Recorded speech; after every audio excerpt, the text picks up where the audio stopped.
All the tech platforms ban Trump and deplatform Parler. The media bay for conservative heads, and House Democrats push forward toward a second impeachment. I'm Ben Shapiro. This is The Ben Shapiro Show.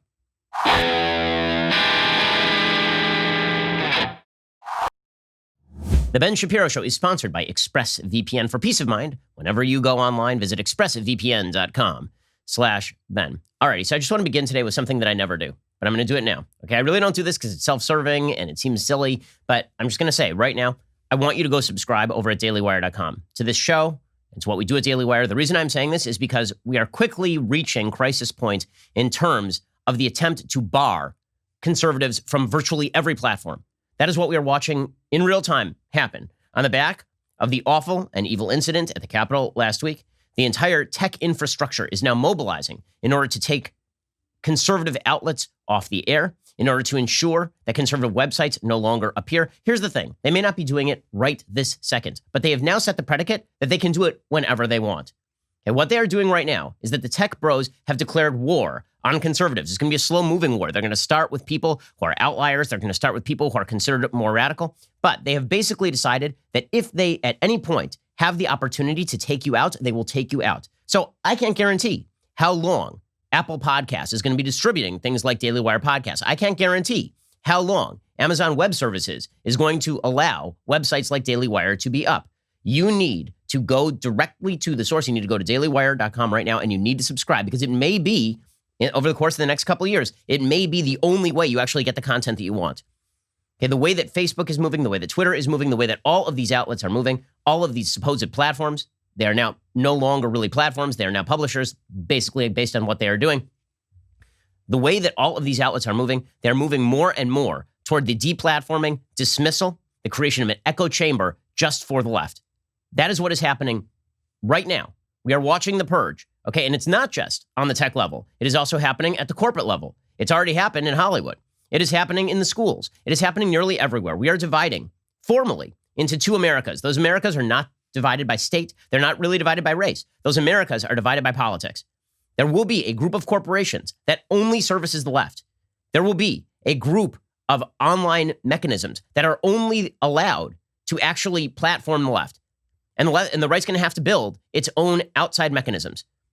I've been warning about this for quite a while. It's amazing because the same people right now who are calling for deplatforming, the same people who are calling for corporations not to do business with people who are conservative, the same people who are attempting to boot people from platforms that were supposed to be places for open discussion and debate, those same people complain that the right lives in an echo chamber. Well, one of the reasons that the right has increasingly lived in an echo chamber is because the left has forced everybody outside the Overton window. The left continues to shrink the Overton window so that it encompasses only them and only their friends. Everyone else will be canceled. Everyone else will lose access to even speak to other people. And what we are watching right now is one of the most dangerous moments in modern American history.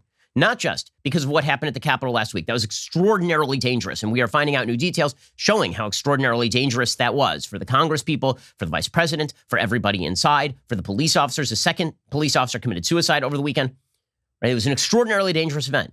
But it turns out that on the back of extraordinarily dangerous events, extraordinarily terrible things can take place. And one of the things that is taking place right now is the division of America into conservative and liberal. This could be a unifying moment, as I said last week, because everybody of sound mind looks at what happened at the Capitol last week and is appalled and thinks it's disgusting and horrible. Instead, what we are watching is the exacerbation of an underlying philosophical rift. And not just that. What we are watching is the formalization of that rift so that now you're just not going to be able to associate with anybody on the opposite side of the aisle because the people on the other side of the aisle will not want to associate with you in any way, shape, or form. Axios is basically admitting that this morning. So Axios has a short piece by Mike Ellen and Jim Vandehey, and here's what they write. Republicans are losing power where power matters most at the national level, in politics, media, technology, and the workplace. Okay, this is right. Okay, this happens to be correct. The right is being barred from the halls of power in nearly every area of American life, from sports to Hollywood, from technology to your workplace.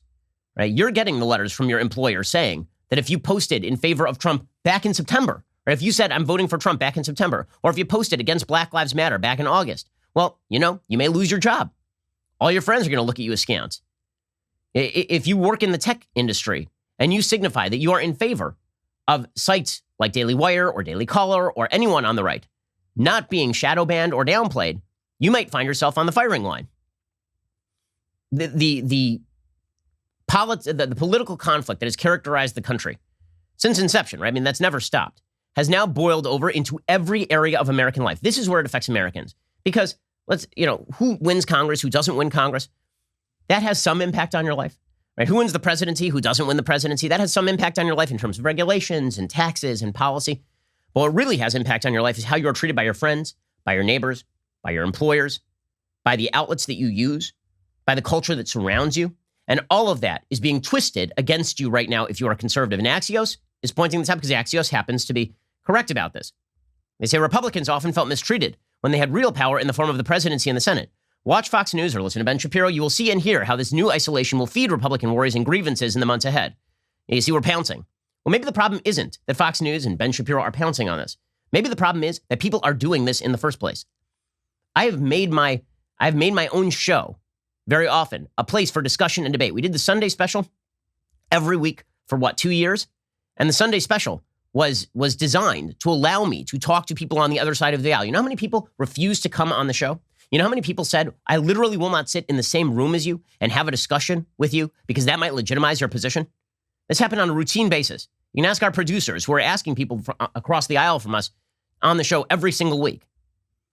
Democrats, according to Axios, will soon control the White House, Senate, and House. They already dominate most mainstream newsrooms, own big tech companies, and often band together inside corporations to force politically motivated decisions. Republicans will be left with Mitch McConnell as party leader of a 50-50 Senate, primetime in Fox News and the Wall Street Journal editorial page. Most importantly, the right has the Supreme Court, which might prove to be the one reliable counterbalance and the majority of power at the state level. But here's the key point. Conservatives long ago lost so many key institutions that define national conversation, including culture, media, and higher education. Now President Trump has cost Republicans those tools of political power and policymaking. The party will have to rebuild around new people and ideas. Well, that's a change from what Axios originally argued. Originally, they said, we are now going to rethink things like free speech, freedom of association in this country, because that's what the left really would like. Now that they have all of the tools at their disposal, they're going to rethink free speech. They're going to rethink free association. And the way they are going to do that is by proclaiming loudly and clearly, once and for all, that if you are on the right, you are in league with the people who stormed the Capitol.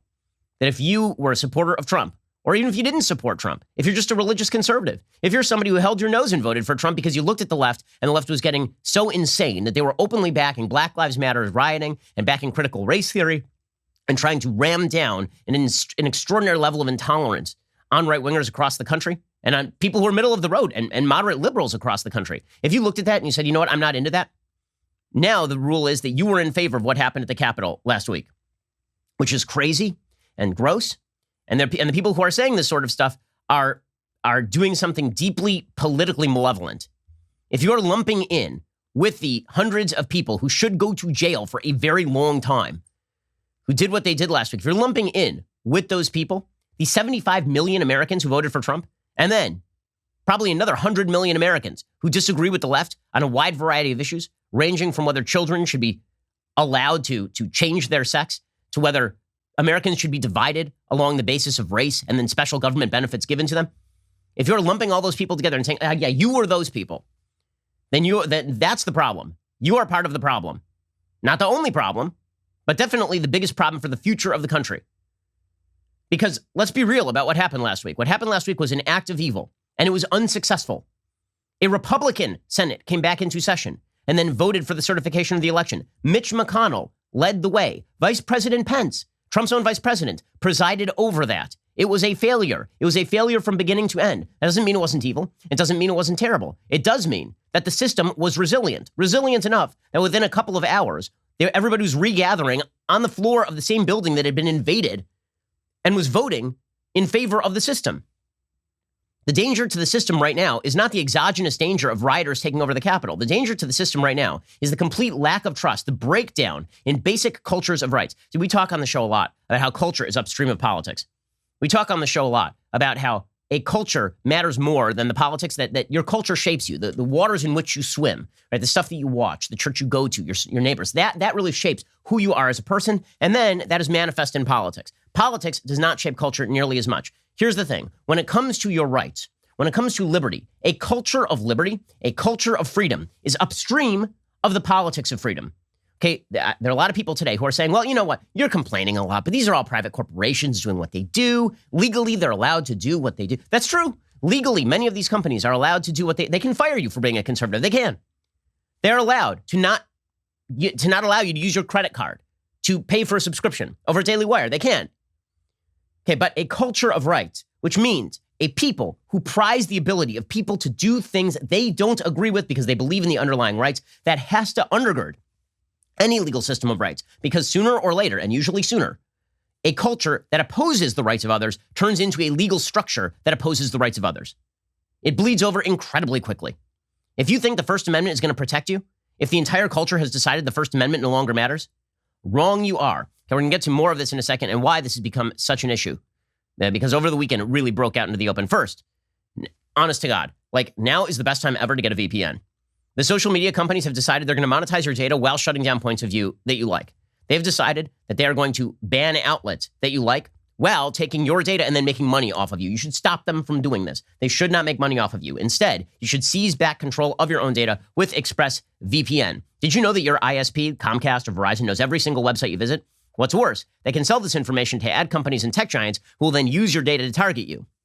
ExpressVPN puts a stop to this. It creates a secure, encrypted tunnel between your device and the internet so your online activity cannot be seen by anyone. I use ExpressVPN on all my devices, and it works on everything, phones, laptops, routers, so everyone who shares your Wi-Fi can still be protected even if they don't have ExpressVPN. The best part is, using ExpressVPN is as easy as closing the bathroom door. You just fire up the app, you click one button, you are now protected. So, if you're like me and you believe your online activity is your business, secure yourself by visiting expressvpn.com/Ben today. Use my exclusive link, expressvpn.com/Ben. Get an extra 3 months for free. That's expressvpn.com/Ben. Like now is the best time ever to get an actual VPN. Like you need one, and ExpressVPN is indeed the best one. Okay, so let's talk about what happened over the weekend. So the narrative has now gone out. The narrative is not that a bunch of kooks and evil people decided to storm the Capitol last week, but that every Republican was responsible, that this was completely foreseeable in every respect, that the moment Trump rose, this was going to be the inevitable outcome. Okay, all of this is not true. That's not true.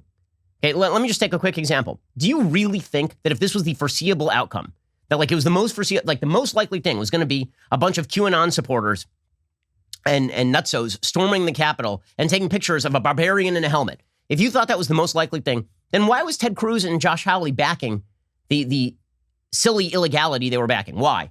Why do you think they were doing that? Do you think that they thought, oh, you know what would be a great idea is for me to destroy my career so that people come in? Like, to proclaim that this was foreseeable is, of course, silly. Okay, here's how everybody thought the last several months were going to go. Exactly as they had gone, meaning that Trump was going to bitch and moan. He was going to go to a bunch of courts, and he was going to make a lot of arguments. The arguments were probably not going to be convincing. The courts were going to reject them. State legislatures were going to reject them. The Electoral College was going to vote how it was going to vote. And then the Congress was going to certify that vote. And a lot of people would protest, and a lot of people would yell, and Trump would probably lead a bunch of rallies. Okay, that was the most foreseeable outcome. Why was that the most foreseeable outcome? Because that's always been the most foreseeable outcome. And in fact, if policing at the Capitol had been proper, that would have been the total outcome. It turns out that policing at the Capitol was not proper, and so it was not the total outcome. I mean, for goodness sake, how outlandish, how out of the mainstream were the people who decided to storm the Capitol? Alex Jones was standing outside the Capitol yelling at people to stop. When Alex Jones is the voice of reason, I think it's fair to say that the people who stormed the Capitol are not representative of the 75 million Americans who voted for Donald Trump. But the revisionist history is that not only was this inevitable, every single person who voted Trump, every single person who didn't even vote Trump, but talked up some of his policies, or who downplayed his tweets, who said that he says a lot of crap, because he does say a lot of crap, who says that Trump is irresponsible in his rhetoric, that he heightens the tensions, that he makes the temperature warmer, but that he doesn't openly incite violence. Anybody who said that sort of stuff, they all knew this was going to happen, right? This is the line. This is the line. So this led to the most popular video of the weekend, Arnold Schwarzenegger. And this does signify where so many in the media and sort of the mainstream left wish and Arnold was never a conservative, right? I mean, when I was in California and he was governor of California, he governed basically like a moderate Democrat, blew out the deficit and all that. In any case, here is Arnold Schwarzenegger suggesting that what happened last week is like Kristallnacht. Republicans are like Nazi fellow travelers and then pledging allegiance to Biden forever. This is one of the most popular videos of the weekend about what happened last week. I'm very aware of Kristallnacht, or the Night of Broken Glass. It was a night of rampage against the Jews carried out in 1938 by the Nazi equivalent of the Proud Boys. Wednesday was the day of broken glass right here in the United States, when John F. Kennedy wrote a book called Profiles in Courage. A number of members of my own party, because of their own spinelessness, would never see their names in such a book, I guarantee you. They're complicit with those who carried the flag of self-righteous insurrection into the Capitol. President-elect Biden, we stand with you today, tomorrow, and forever in defense of our democracy from those who would threaten it. Okay, so first of all, a few things here. One, all the best to President-elect Biden in his new term, so long as he does things that obviously defend the rights of the American people. I wish him the best when he does things that are good for America, and when he pursues policies that I think are bad for America, then we should oppose him, just as we would any other president. Any other president.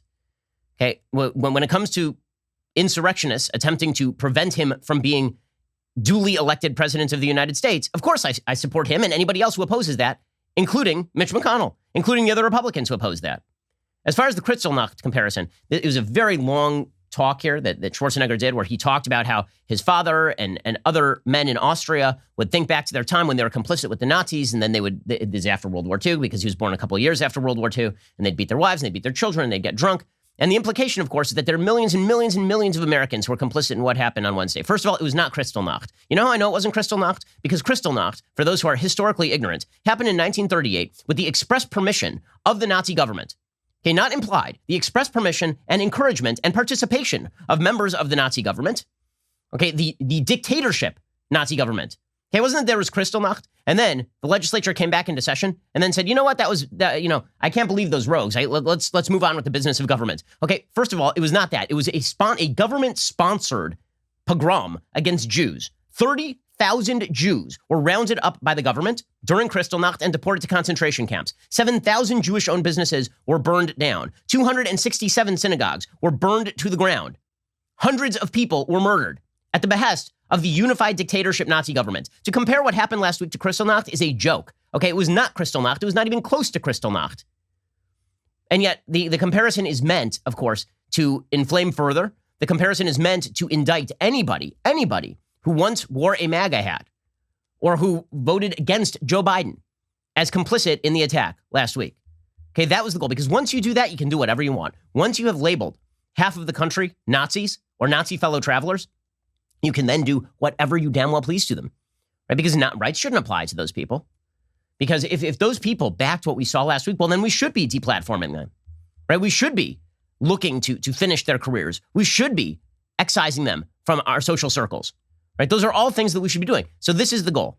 The goal is to and as we'll see a little bit later on, this is the overall move that the left is making right now. Ban everybody in media I don't like. Ban everybody on the other side of the aisle I don't like. Ban every outlet I don't like.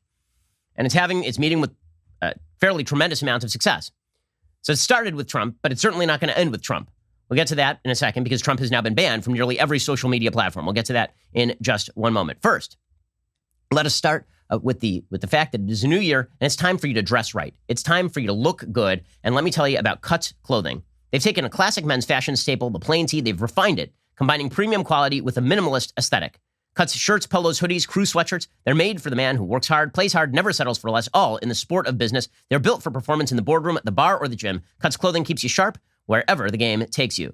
Take a plain tee, but make it Tony Stark. The bleeding edge of fabric technology meets the man confident enough to wear it. Cuts Clothing. It's the perfect t-shirt. And then Cuts has set out to create uniquely engineered clothing styles and fabrics. Consider the new Cuts hoodie. They developed the Hyperloop French terry fabric. It's a textile that is temperature controlled and ageless. You're never going to need to take it off, and you're not going to want to. I mean, listen, I own tons of Cuts clothing. It is just fantastic. I basically wear it every single day. I'm talking t-shirts. I'm talking polo shirts. It's the most comfortable stuff I own, and it happens to be cut perfectly. It's like it's as though I went and got it tailored. It is that good. Entrepreneurs, mavericks, athletes, podcast hosts, everybody loves Cuts clothing. They're echoing GQ. It is the only shirt worth wearing. Let's kick off 2021 the right way, starting with your wardrobe. Get 15% off your first order by going to cutsclothing.com/Shapiro. That is cutsclothing.com/Shapiro for 15% off. The only shirt worth wearing. Again, I can testify to it. It really is the only shirt worth wearing. It is that good. Cutsclothing.com/Shapiro. Okay, so here are all the platforms that have so far banned or restricted Donald Trump. Okay, and they've done so on the basis of some pretty weak tea. So here are the comments that got Trump kicked off of Twitter last week. So he was kicked off for promoting the untruth, promoting the lie that he won the election and that it was a huge victory for him and that there was a possibility Congress was going to overturn it. None of that was true. Okay, so they suspend him for 12 hours. When he comes back, here's what he tweets. Okay, and it was this stuff. Over this, they decided they were going to ban him. Here are his tweets. They've now been removed because his account has been shut down with its tens of millions of followers. Quote, as I've been saying for a long time, Twitter has gone further and further in banning free speech. And tonight, Twitter employees have coordinated with the Democrats and the radical left in removing my account from their platform to silence me and you, the 75 million great patriots who voted for me. Twitter may be a private company, but without the government's gift of Section 230, they would not exist for long. I predicted this would happen. We've been negotiating with various other sites. We'll have a big announcement soon. While we also look at the possibility of building out our own platform in the near future, we will not be silenced. Twitter is not about free speech. They are about promoting a radical left platform where some of the most vicious people in the world are allowed to speak freely. Stay tuned. Okay, I have a question. What exactly is bannable about that? What violates Twitter's policies? Serious question. I have no idea what violates Twitter's policies there. What they said is that Trump was now exacerbating the possibility of violence with those tweets. Nope. Nothing in those tweets exacerbates the possibility of violence. He literally says there's an alternative out there. Presumably he's referring to Parler, which we'll get to in a minute, because this is the truly insane story. Trump being banned from these various sites, that's kind of wild considering he's the sitting president of the United States still. But it's what's happened to Parler over the weekend that should scare the living devil out of it should scare the bejesus out of everybody. I mean, it's insane. It's insane what is happening with Parler over the weekend. And so here is a running list of all of the outlets that have banned Trump. Okay, Reddit banned the subreddit group Donald Trump, a spokesperson confirmed to Axios on Friday. Twitch disabled Trump's channel, citing the move as a necessary step to protect its community and prevent Twitch from being used to incite further violence. Shopify took down 2 online stores affiliated with Trump for violating its policies on supporting violence. Like selling MAGA hats, I guess, is now supporting violence. Twitter announced that they would permanently ban Trump's account effective immediately. Google pulled Parler, which we'll get to in just one second. YouTube is accelerating its enforcement of election misinformation and voter fraud claims against Trump and other channels as well. Facebook banned Trump from posting on his Facebook accounts for at least the next 2 weeks, but mostly indefinitely, like forever probably. Instagram banned Trump from posting on his Facebook accounts for at least the next 2 weeks, but probably forever. Snapchat disabled Trump's Snapchat account because they said that the account promotes and spreads hate and incites violence. TikTok is a Chinese connected company, is removing content violations and redirecting hashtags like Storm the Capitol and Patriot Party to its community guidelines. Apple threatened to remove right-wing friendly social media app Parler. Again, we'll get to Parler in just one second because that's the bigger story. Pinterest has been limiting hashtags, and Stripe is no longer going to process payments for Trump's campaign, right? Trump's campaign continues to fundraise. They can pay off all of their debts. Stripe, and this one's a more dangerous one. Stripe, which is a payment processing center, has decided it is no longer going to process payments to Trump's campaign. So we've seen a bunch of social media companies say they no longer want to host Donald Trump's content and do so in coordination. Well, whenever there's that sort of coordination, it's scary. Okay, by the way, I said this about people who I think are significantly more outlying than Trump, right? I said this when they decided all at once to ban Milo. They decided all at once to ban Alex Jones. I don't like any of those people, as you know from the show, like at all. But let's be frank about this. Twitter's standards here are extraordinarily inconsistent. Okay, Twitter will allow Kamala Harris to literally fundraise for people who are in jail for rioting. Twitter will allow people to make death threats on a routine basis against people who are of right-wing orientation. I know this because I was literally the person targeted the most by anti-Semitic death threats on Twitter in 2016. I received thousands and thousands and thousands of them. And Twitter didn't shut down all of those accounts. And Twitter didn't shut down accounts that were promoting those accounts. So the standard that Twitter is still putting up and allowing to remain up tweets from the Iranian government calling for genocide against Jews in Israel, tweets from the Chinese government touting its own forced sterilization of women in Xinjiang.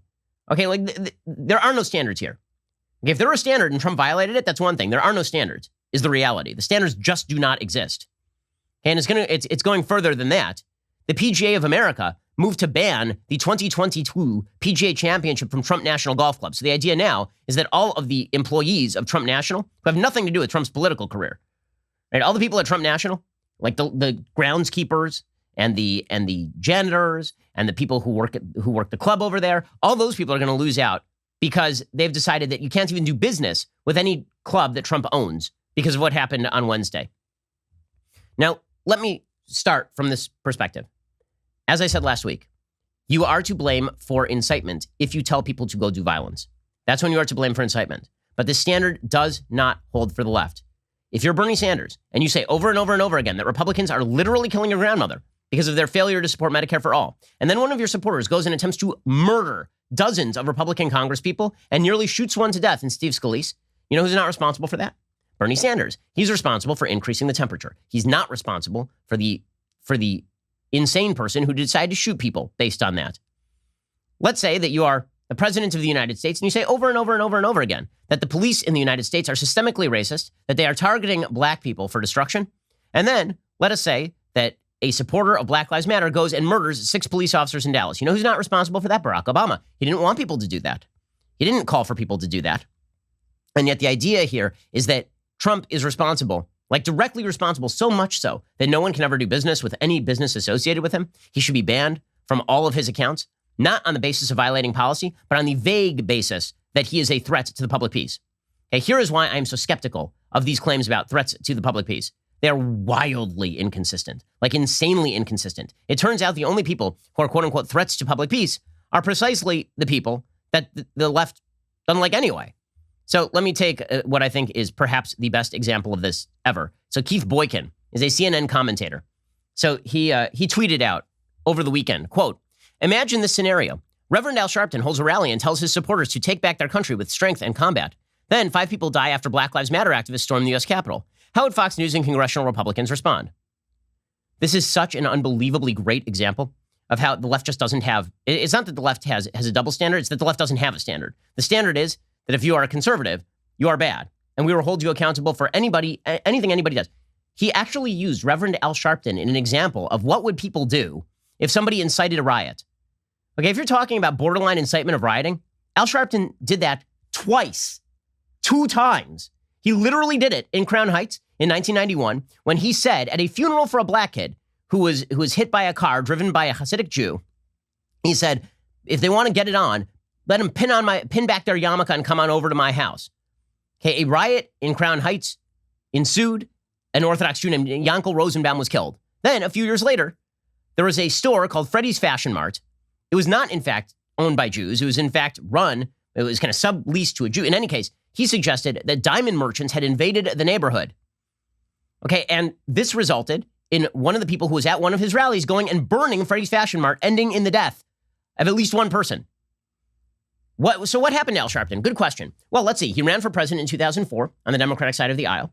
He was visited by every major Democratic candidate this year in order to receive their blessing. He has a show on MSNBC, and he gets to comment on stuff like this. So, Keith Boykin, it seems like there is no standard when it comes to people on the left. Bernie Sanders can use rhetoric so incendiary that a person goes and tries to murder Congress people, and that results in him nearly winning the Democratic presidential nomination. Al Sharpton is the most well-respected, quote-unquote, civil rights leader. He's a scam artist and a grifter. He's one of the most respected civil rights leaders on the left after having participated in rhetoric so incendiary that 2 riots ensued. And you're telling me that there's a double standard here? I think that you've got this a little bit wrong. And none of this is to argue that Trump's rhetoric has been anything remotely approaching good here. I've said since the very beginning, I said literally since election night when he declared that he had won the election, I said that is irresponsible and wrong. You cannot do that. And then I said there's no evidence, that the evidence is not sufficient to show that the election was stolen. I said that over and over and over again. And then I said there's no legal basis for overturning the election.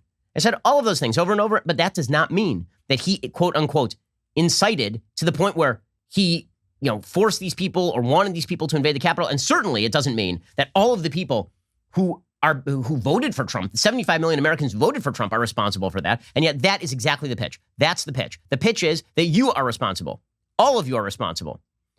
Right? So, see, by declaring that violence is just around the bend and that anything any conservative says is going to result in violence and all of it is foreseeable, what the left is really attempting to do is they are attempting to implement the standards that have been implemented in Germany for a long time. Since World War II, Germany has implemented a standard. It's called Streitbare-Demokratie. The basic standard is that if they think that you are saying things that undermine democracy, it is more of a threat to democracy than shutting down your speech, and thus your speech can be shut down. So what the left is attempting to do is claim that all conservatism inevitably ends in violence, and therefore you should be shut up. and therefore you should be shut up. And what this is going to result in is massive bannings. It's going to result in massive deplatforming. It's going to result in the complete siloing of political perspectives in the United States. It is well on its way. This is why I say go subscribe right now to Daily Wire before they make it unavailable to you. Do it right now. Okay, we'll talk in just a second about how you can tell this is coming. First, let us talk about the fact that you might need coffee right now. I need lots and lots of coffee. I found myself drinking coffee like an insane person over the last couple of weeks simply to keep up with what is going on. Well, that is why you need the most liberating coffee known to man. I'm talking about Black Rifle Coffee. Black Rifle Coffee Company. It's a veteran-owned coffee company serving premium coffee to people who love the country. Veteran CEO, founder Evan Hafer spent over 7 years on the ground overseas with U.S. Special Forces and as a CIA contractor. Evan even modified his gun trucks during the invasion of Iraq to grind coffee anywhere. Black Rifle Coffee Company. It's continually committed to supporting veteran, law enforcement, and first responder causes. With the company's Buy a Bag, Give a Bag campaign, they make sure to give the gift of America's coffee to those that serve around the globe. In 2020, they donated over 6 million cups of coffee. BRCC offers a variety of roast profiles, all sourced from around the world through rigorous processes, roasted in the United States at BRCC facilities in Tennessee and Utah. And the best way to enjoy Black Rifle Coffee? Through the Coffee Club. Free subscription. Your chosen coffee is roasted, packaged, shipped free to your door on your schedule. In addition to the convenience, you'll receive special discounted pricing and gain access to exclusive products. Get the freshest coffee in America without leaving your couch. Head on over to blackriflecoffee.com/Shapiro. I know the dudes who run it. They are fantastic. Get 20% off your purchase and your first coffee club order. That is blackriflecoffee.com/Shapiro. The coffee is fantastic. blackriflecoffee.com/Shapiro to get 20% off your purchase and your first coffee club order. Okay, so how do we know where this is going? Well, we know where this is going because the left isn't being shy about it. So over the weekend, for example, there was a woman named Leah Torres, who is a well-followed doctor, MD, online. She tweeted out about Lila Rose, our friend Lila Rose from Live Action, who is a pro-life advocate. She tweeted out January 7th, abortion is violence. Okay, it is. It turns out that when you kill a baby in the womb, that is not an act of peace, exactly. It is an act of violence against another living human being. This is a typical pro-life position. Leah Torres tweeted out, this is violent rhetoric. It is objectively false and meant to incite others to commit crimes against clinics, patients, and healthcare providers. This is what domestic terrorism looks like. Okay, this is how it's going to go. It's turtles all the way down. The point here from the left is going to be over and over and over again that if you are right-wing, you are inciting violence. If you are conservative, you are inciting violence. And you knew that Trump was inciting violence, and so if you voted for him, you're responsible too. This is the unpersoning of tens of millions of Americans that we are about to watch. John Brennan, who committed literal crimes. I mean, John Brennan had his CIA spying on the legislature, and then he lied to the American people about it, which is, in fact, a threat to the constitutional order. He tweeted out, anyone now seeking national redemption by claiming to no longer support Trump must acknowledge how wrong it was to ignore and enable his corrupt, dishonest, and divisive agenda. Total denunciation of a despot's legacy is necessary to eradicate any remaining malignancy. So in other words, if you supported the Abraham Accords, or if you supported the tax cuts, or if you just liked his judicial picks, or if you thought that sometimes when he was fighting back in the culture wars that was absolutely justified, you are part of the problem, right? You cannot be redeemed. You're irredeemable. You're irredeemable. Meanwhile, you got Nicole Hannah-Jones. Nicole Hannah-Jones is, of course, the progenitor of the 1619 Project, a pack of lies about the United States of America. And you have to understand how all of that ties in here. As James Lindsay has pointed out on Twitter, the entire argument of the 1619 Project is that America is a white supremacist project, and therefore that project came to its culmination last week in the Capitol building. And the only way to cure America is to wipe clean everybody. Right? So she tweeted out, she's a damned liar, and she's a prevaricator, a Pulitzer Prize-winning garbage pseudo-historian. She tweeted out, the reckoning needs to come to the media too. There it is. And what I love most is our guardians of First Amendment freedoms, the people who say it's really bad when Trump called the press the enemy of the people, saying that it looks like some of the members of the press are enemies of the people. Right? I mean, that's what it sounds like right there. The reckoning needs, imagine if Trump had tweeted out, the reckoning needs to come to the media too. Imagine, just change the picture and the name. The reckoning needs to come to the media too. Would that count as incitement against the media? Would that count as an attack on fundamental elements of our republic? But according to Nicole Hannah-Jones, no, the reckoning needs to come for anyone I disagree with. Well, here's one of my personal favorites, Sarah Zhang. So Sarah Zhang is a columnist, a tech columnist for the New York Times. So Sarah Zhang, a few years ago, you'll recall this, because we podcasted about it. Sarah Zhang, people dug up some of her old tweets. They were super racist. They were all about how white people were super bad and terrible. White men were awful. They're really, really bad. And there's a lot of talk online about whether she had just been hired by the New York Times. She should be able to keep her job at the New York Times. Some of us argued that cancel culture should not prevail here. The New York Times knew exactly what she was, and they should hire her. They should continue to hire her. Let them be as openly political and awful as they want to be. Right? Some of us defended her rights. Some of us did. But not Sarah Jeong. She learned nothing. She's going to go after everybody else. So who should be banned? She says, I wonder when Twitter is going to ban Andy Ngo. Andy Ngo, of course, is the on-the-ground journalist who's been documenting the predations of Antifa. And so she says it's time to ban Andy. Right now is the time we get to go after all our enemies. This is so exciting, right? I mean, if you're on the left, now is a time when, yeah, something really bad happened last week and that was terrible. But the good news is now is a perfect time to deplatform and destroy anybody who disagrees with us and use every tool at our disposal, from tech to the media to corporations, to really just, wipe the slate clean. Let's just do this thing. Meanwhile, over in Congress, Cori Bush, who's a BLM activist, joined by Ayanna Pressley, they are now suggesting that the 14th Amendment, which says that you cannot be a senator or Republican, a senator or representative, rather, in Congress, or elector of the president or vice president, if you joined in an insurrection or rebellion, right? It was written right after the Civil War, right? So it meant to refer to people who had engaged in the actual Confederacy. Cori Bush said, yes, it's the 14th Amendment, and it's why I'm introducing a resolution to investigate and expel the members who attempted to overturn the presidential election and incited a white supremacist coup attempt. If you agree, call your representative and ask them to co-sponsor it. Now is a perfect time to throw any elected representatives out of Congress on the basis that they were complicit in an insurrection. All of them. So I can disagree with Josh Hawley. I can disagree with Ted Cruz. I can say I thought that their policy was cynical. I thought what they were doing was not constitutional. I thought that they were doing was not legal. That is not an actual coup attempt. Okay, that is not an insurrection. Nor are they guilty for people rushing into the room. Those are individuals with agency. Do you think that Josh Hawley, when he walked outside and he shook his fist at the protesters in support, do you think that he thought 5 seconds later they're going to be invading the Capitol building? Do you think he did? Really? In your heart of hearts, do you think that Josh Hawley thought that? Because that would make him the stupidest person on planet Earth, right? To hitch his wagon to that nonsense? To that evil? Okay, but that is the pitch, right? So now, everyone in Congress who you don't like and does something that's bad, those people need to be thrown out. By the way, if we consider that the basic premise of so much of the left's ideology is predicated on overthrowing basic American rights, I guess if we broadly construe that, then maybe the 14th Amendment should apply there too. Or maybe it shouldn't. Maybe this is still a free country where people get to say things. Okay, but apparently not, because this brings us to the actual biggest story of the day. The actual biggest story of the day is what the tech companies just did to Parler. That is the most threatening. It is the most scary. It's egregious. It's egregious. Capital E. We'll get to that in 1 second. First, let us talk about now being the perfect time to take your business to the next level. It's time to staff up your company the way that it needs to be. With the help of God, this year, the economy is going to boom. People are going to get back to normal. The vaccine will kick in, and then you're going to need employees. And if you're an employee, you need a great employer. And this is where ZipRecruiter comes in. What is the fastest, easiest way to connect employers and employees?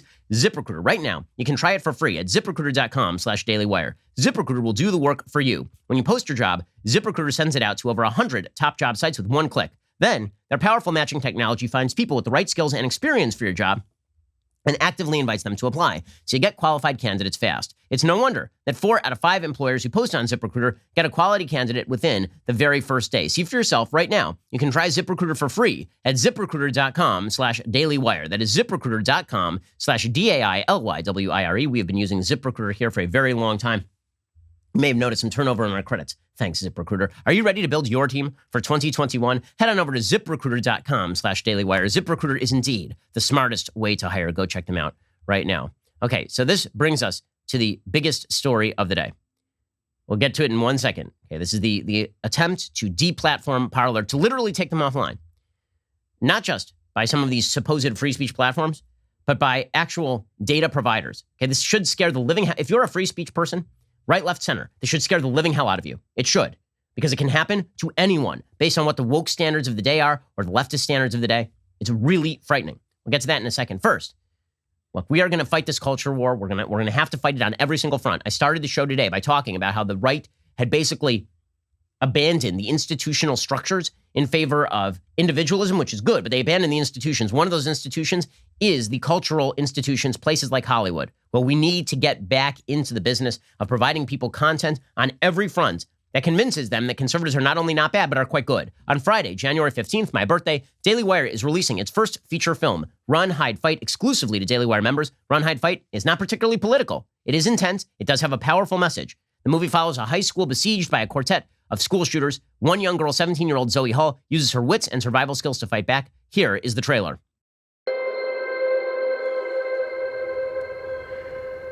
In between breath, take the shot. You're doing really good out there, kid. The size of that deer, we're gonna be eating venison all summer. On a day's work.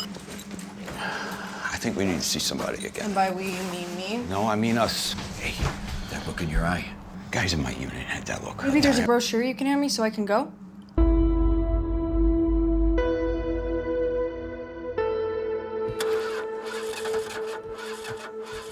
Is that Chris Jellick over there? Is he doing something completely weird? Senior prank day. But we'll see all kinds of dumb stuff today. Swim captain will have Thai food delivered to class, and Becky Vaughn will set up her homemade slip and slide. This is high school. Nothing that happens here matters in the real world.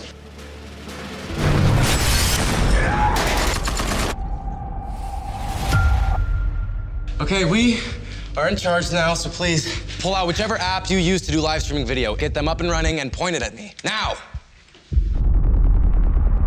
Get down on the ground! Any more friends back there?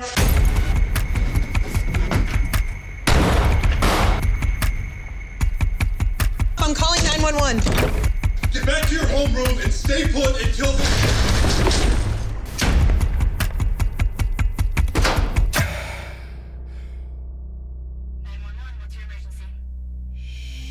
You must be close.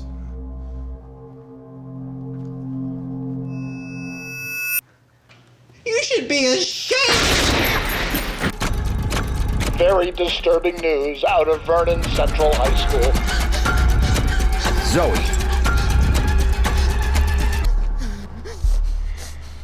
In between breath, take the shot.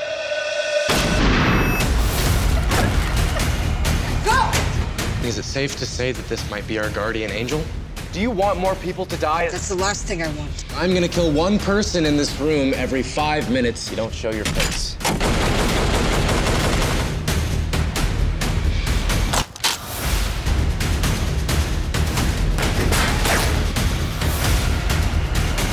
Isn't it ironic that after all your hard work, people aren't gonna remember you?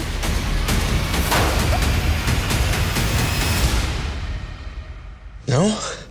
They're gonna remember me.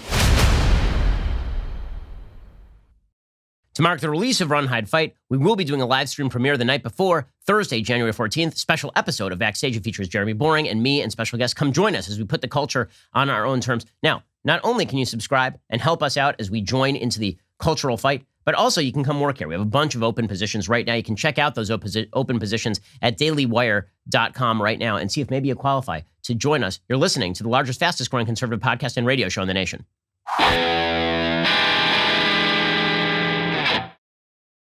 Okay, so the big story of the day is, of course, that Parler has now been banned by Apple, Google, and Amazon Web Services, which basically takes them offline. So this is an astonishing thing. It's an astonishing thing. It should scare the living hell out of all of you. It should scare you. Okay, because not only were they booted from Facebook and booted from Twitter, they were also booted from the Apple Store, for example, so you couldn't download the app. They were booted from Google, so like all their platforms.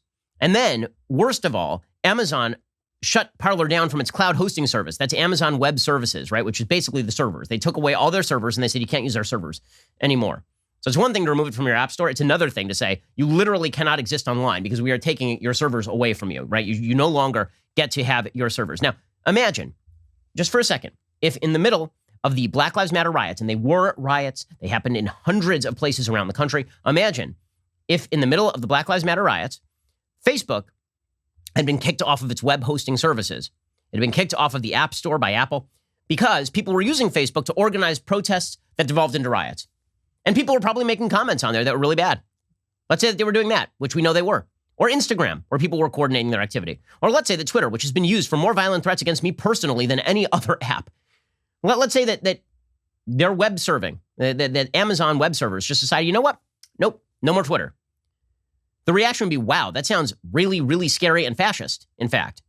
To deplatform entire applications because people were misusing the application cuts directly against the culture of free speech, not the legal of free speech, the culture of free speech.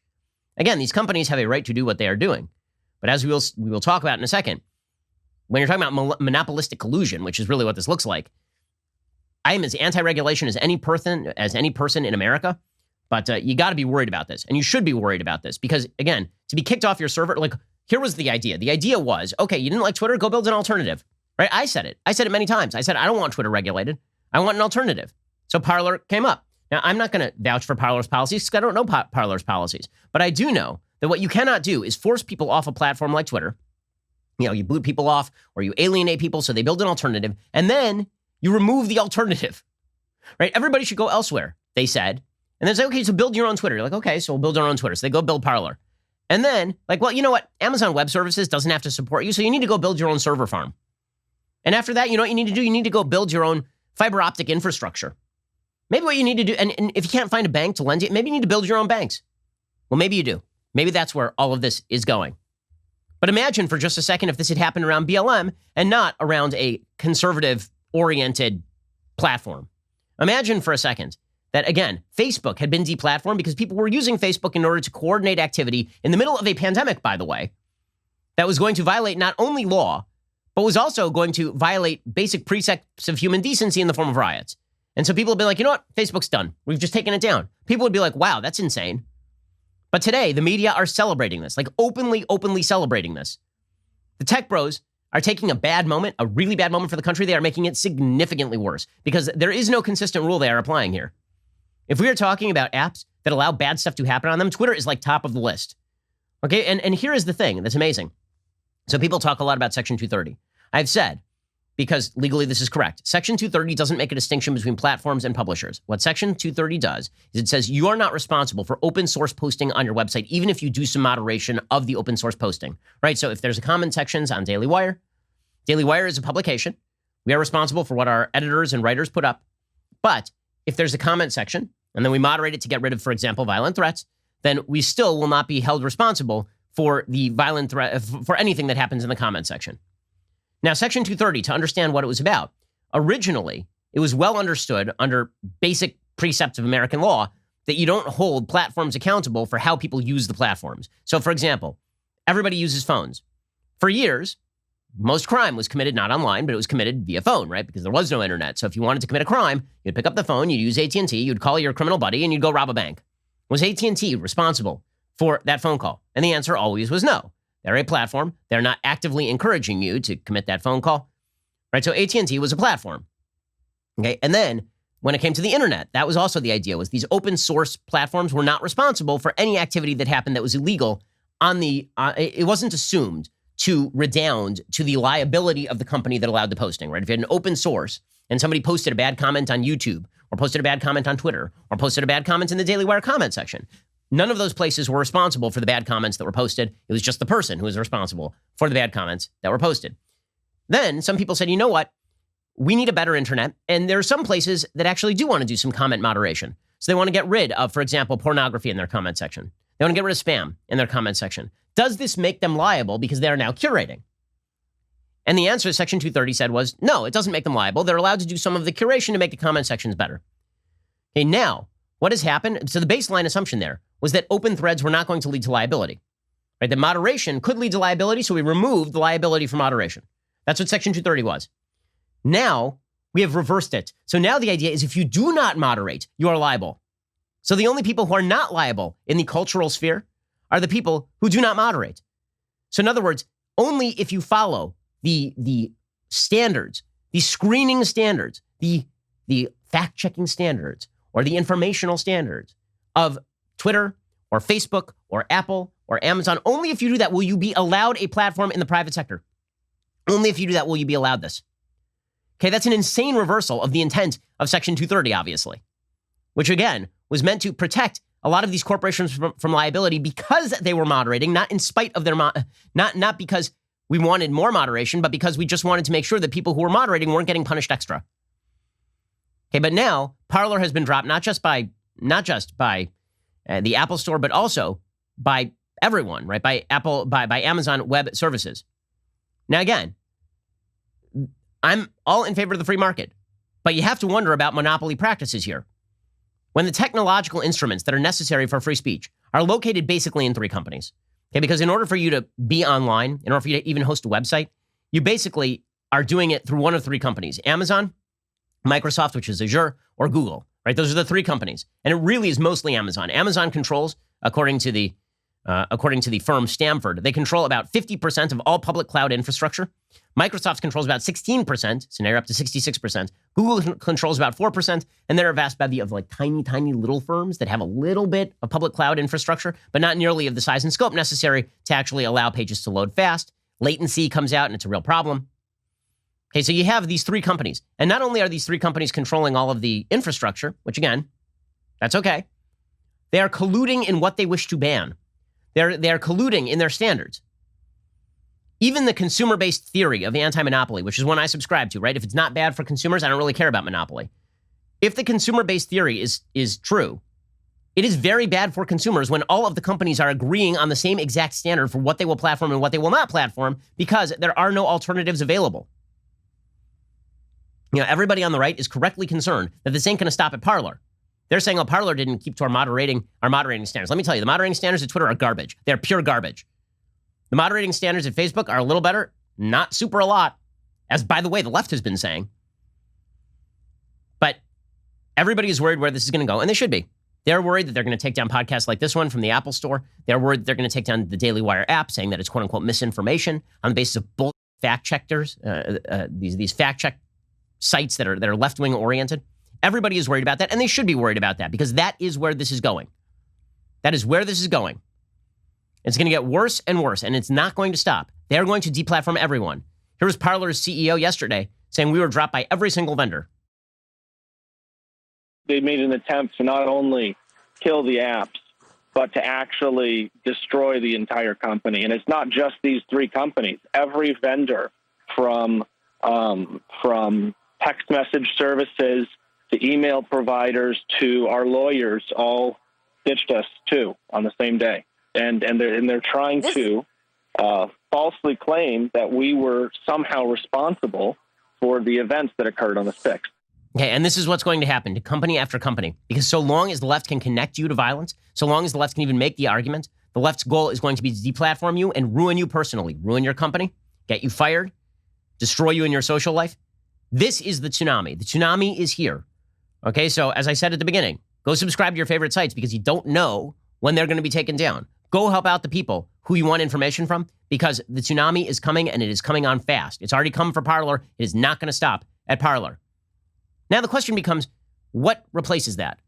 Right? What replaces that? Okay, so here's what replaces that. What replaces that is the monopoly media. What replaces that is the reestablishment of the monopoly media. So that's been the whole goal here, right? Why do you think there's so many members of the New York Times who've been stumping for literally years? The Kara Swishers and Kevin Rooses of the world of the New York Times, stumping for years on end. The Juggler Gumblegums. All these people saying every outlet that is not left-wing should basically be shut down, deplatformed, marginalized. All of these should be shut down. Why? So they can reestablish control of all methods of informational distribution. And then they can just control you, so we can have a happier America, because we all think the same, right? We all think the same because we're getting our information from the same 5 sources, all of which are now the trusted news sources over at Facebook. Right? Facebook has this quality control measure that they were using in the last days of the election, which naturally suggested that the quality outlets were ones like CNN, and the non-quality outlets were ones like, the New York Post, because they printed all that Hunter Biden stuff. And I trust our media. I do. I mean, I think that they are trustworthy people, and that they have really strong standards when it comes to misinformation and disinformation, which is why PBS hosted Dan Rather, the former news anchor from CBS, who literally presented a falsified document about George W. Bush going AWOL in 2004 as their commentator on why we need better information from our media. I mean, this is beyond parody. It's just beyond parody. Here's PBS NewsHour. Again, PBS is a public broadcasting system, right? It is publicly sponsored, taxpayer sponsored. Monopoly media. Here they are talking with Dan Rather, an overt journalistic liar about the standards in media that need to adhere. Everything is on the table for this country, and we need to recognize that we can have a great future, a future bigger and better than anything our fathers and mothers ever dreamed of. But we have to move because we're teetering on the imbalance here, if you will, of just what you described, the world in which truth is rarely pure, never easy to come by, and increasingly difficult to sort out. Oh, well, let's him. How about Brian Williams, who's back on MSNBC? Like, these are the journalistic standard bearers, right, guys? These are the people we should trust. We shouldn't have a plethora of voices. We should shut down any other voices, and we should blame them for stuff they didn't do. That's what we should do. And then we can have a unified front on what is true and what is not. Sure, it's manufactured. Sure, the only way that unified front is created is by excising anyone who dissents. But then we'll at least have a unified front, and we can get into real journalistic issues. Like, for example, why Kamala Harris was on the cover of Vogue magazine in one pose as opposed to another pose. This was the giant controversy over the weekend in media land. We'll go back to the world in which Barack Obama never had a scandal except for his tan suit. Because after all, everyone will think the same. It'll be great. Over the weekend, if you missed this, there was a giant controversy on Twitter over Kamala Harris being on the cover of Vogue magazine. Why? Was it a bad cover of Kamala Harris on the cover of Vogue magazine? No, of course not. It was a picture of her in a pantsuit and Converse sneakers that she likes to wear on the campaign trail, saying, Madam Vice President, Kamala Harris and the new America, by the people, for the people, the United States of fashion. Okay, this was the bad picture because she's standing in front of like a pink curtain that she is standing on. That's the bad picture. And how dare they disrespect her that way by putting her there wearing what she wears on the campaign trail. By the way, quick note, how many covers of Vogue magazine was Melania Trump, an actual fashion model, featured on? But here's Kamala Harris, a style icon in that she wears the same exact thing that every person wears to the office who is a female, but also Converse sneakers. So this became a massive controversy because, oh my gosh, here is the Vogue cover that Kamala Harris's team thought would be released. Wow, in that one, she's in like a powder blue pantsuit, as opposed to the other one where she's in like a black pantsuit. Oh my God. Well, I mean, now the media are really doing their jobs. Yashar Ali says, I'm told this cover on the left will be the digital cover, but the much maligned cover on the right has already gone to print and will be the cover available for sale and sent to subscribers. Wow. Our media really, like, it's a time of crisis in the country, but our media really focusing in on, the huge issues. Meanwhile, promulgating narratives that, again, are extraordinarily biased. So Jeffrey Goldberg, who is an Obama administration stenographer, literally Ben Rhodes suggested that Jeffrey Goldberg was used as a mouthpiece for the Obama administration over and over and over and over, including in propagandizing for the Iran deal. So now Jeffrey Goldberg, who is such a free speech advocate that he fired Kevin Williamson from The Atlantic for the crime of being Kevin Williamson after hiring Kevin Williamson because he knew who Kevin Williamson was. Gutless, pathetic dweeb over here, Jeffrey Goldberg. Here is Jeffrey Goldberg. I say that as a fellow dweeb, okay? So if I'm a dweeb and I look down on other dweebs, they are super dweebs. Here is Jeffrey Goldberg suggesting, that the fair perspective is that Trump incited a mob to sack the Capitol. Is that the fair perspective, though? Or is that, like a little biased that he incited a mob to sack the Capitol? Here is Jeffrey Goldberg on CNN. Again, these are your news people. And once you establish a monopoly in news, you have the control over the auspices of information. When you're describing what happened this week, it probably should be described simply as the President of the United States incited a mob to go sack the Capitol and lynch the Vice President, his Vice President. I mean, that is a fair way of describing what happened or what could have happened had the mob broken through and got to the Vice President or the Speaker of the House or other members of Congress. They were looking for violence. Yes, they were looking for violence. But the fair way to describe it is the president incited the mob to sack the Capitol and hang the vice president? Is that the fair way to describe that? As before, I've held the exact same standard for Bernie Sanders as I've held for Barack Obama, as I hold for Donald Trump when it comes to the standard of incitement. But the left has no such standards. The standard just doesn't apply to folks on the left, but it definitely applies to people on the right. Let me just remind everybody that Donald Trump can do a lot of bad things. He can raise the temperature. He can tell lies. He can misinform people. He can make them believe things that are not true, or at least say things that are not true, and then they believe them. He can do it over and over and over again. But it is worth noting that this was an actual line in the speech that he gave right before the Capitol was stormed. Okay, here is a line from Trump's speech, and this is the same line where he said, we're going to march over to the Capitol right now. Here was Trump, this clip 16, talking about what was going to happen next. We have come to demand that Congress do the right thing and only count the electors who have been lawfully slated.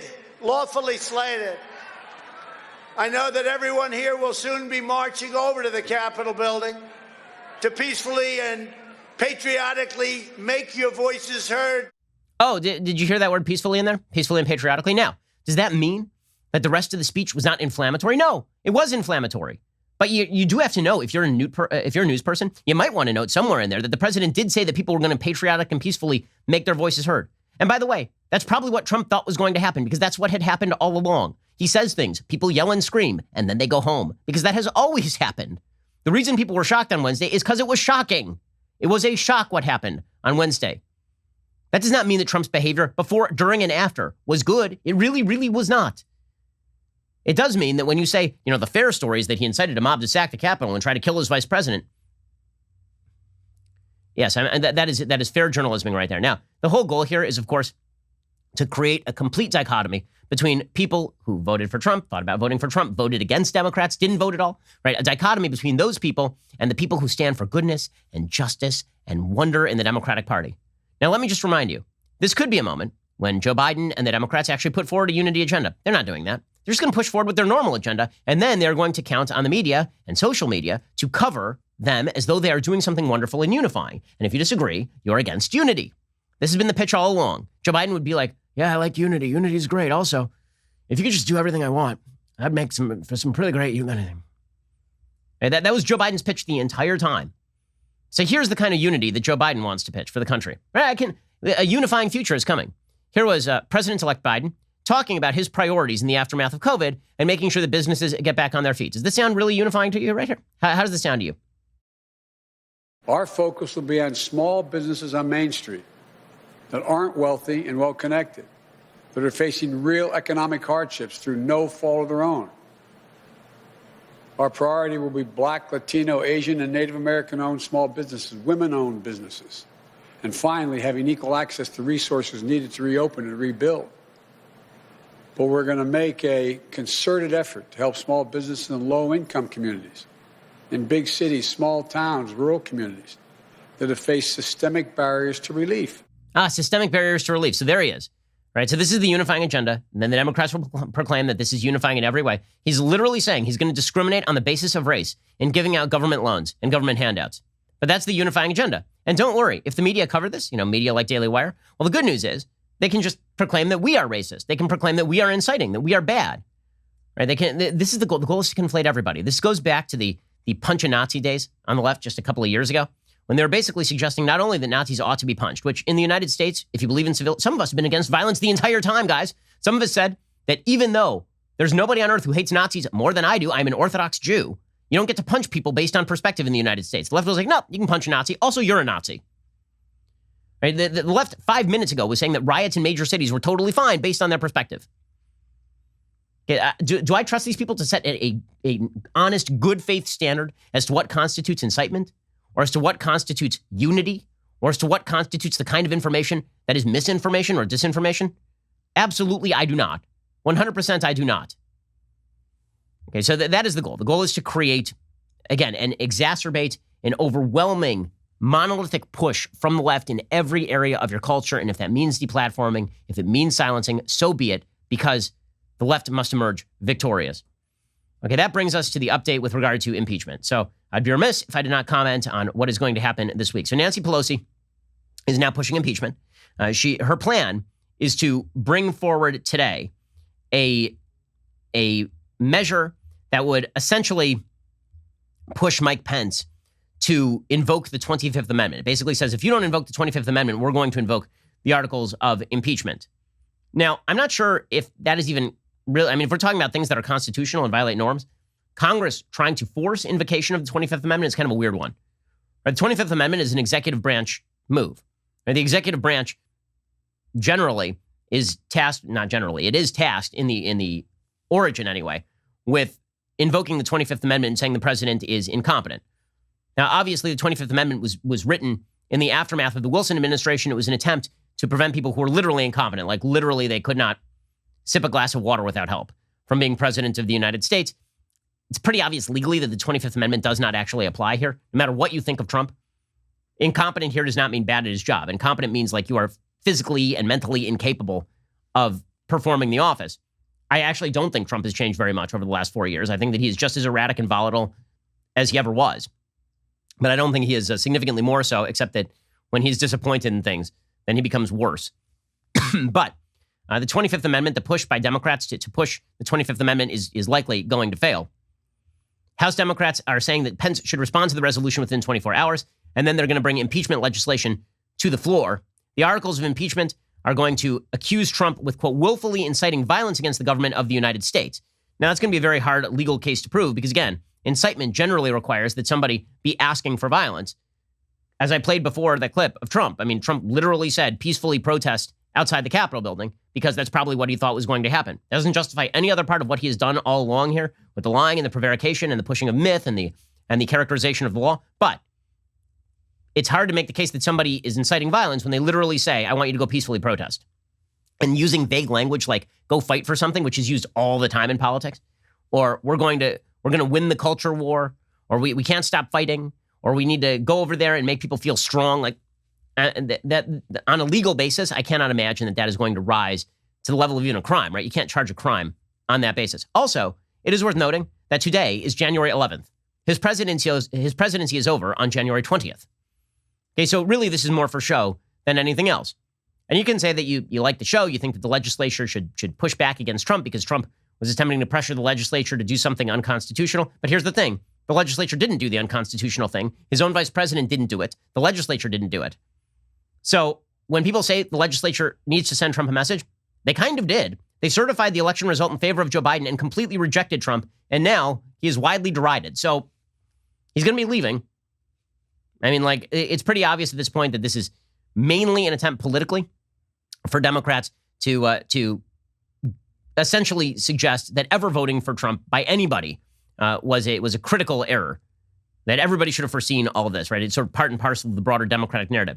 I understand why some Republicans are saying that they want Trump impeached over what happened. I get it. But I just think that it happens to be bad impeachment policy. And I also think that it happens to be more politically driven than anything else. That becomes essentially like even more true when you see the tactics that they are using, right? The tactics that are being used right now, they're not bringing up the impeachment today. They're trying to force Pence to do it. They know, by the way, that the Senate does not come back into session until January 19th. It doesn't come back into session until January 19th unless there is a unanimous agreement by the senators to come back into session before January 19th. That ain't going to happen. So it really is not going anywhere. It's mostly for show. It's an expression of outrage. I get the expression of outrage. I just don't think it's going to be particularly effective in this particular case. James Clyburn, by the way, says that Trump's impeachment trial could be held 100 days in. So he's saying, like, it's so urgent to get Trump out of office right this minute that we can wait 100 days until after he hasn't been president for literally 91 of them. Actually 100 of them, right? Because it's Biden's first 100 days, not 100 days from now. We can wait until he's been out of office for over 3 months, and then we can have a trial on impeachment. Okay, so obviously this is of highest priority for James Clyburn and the rest of the Democratic Party. Clyburn said over the weekend that it would delay Joe Biden's agenda to focus in on impeachment right now. Again, guys, if we were 2 months away, you kind of see it without the politics, but since we are 9 days away, that's going to be a tough one, especially because, again, there are going to be criminal investigations into everything that happened, and the story is not probably going to end here. Alrighty, so we're going to be back here later today with an additional hour of content. Also, go check out the Matt Walsh Show to hear more about Joe Biden's new discriminatory COVID relief plans. Watch at 1:30 p.m. Eastern over at dailywire.com. I'm Ben Shapiro. This is The Ben Shapiro Show.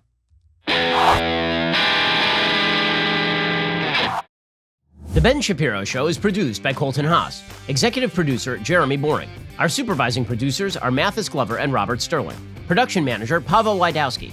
Our associate producers are Rebecca Doyle and Savannah Dominguez. The show is edited by Adam Sayevitz. Audio is mixed by Mike Coromina. Hair and makeup is by Fabiola Cristina. Production assistant, Jessica Kranz. The Ben Shapiro Show is a Daily Wire production. Copyright 2021.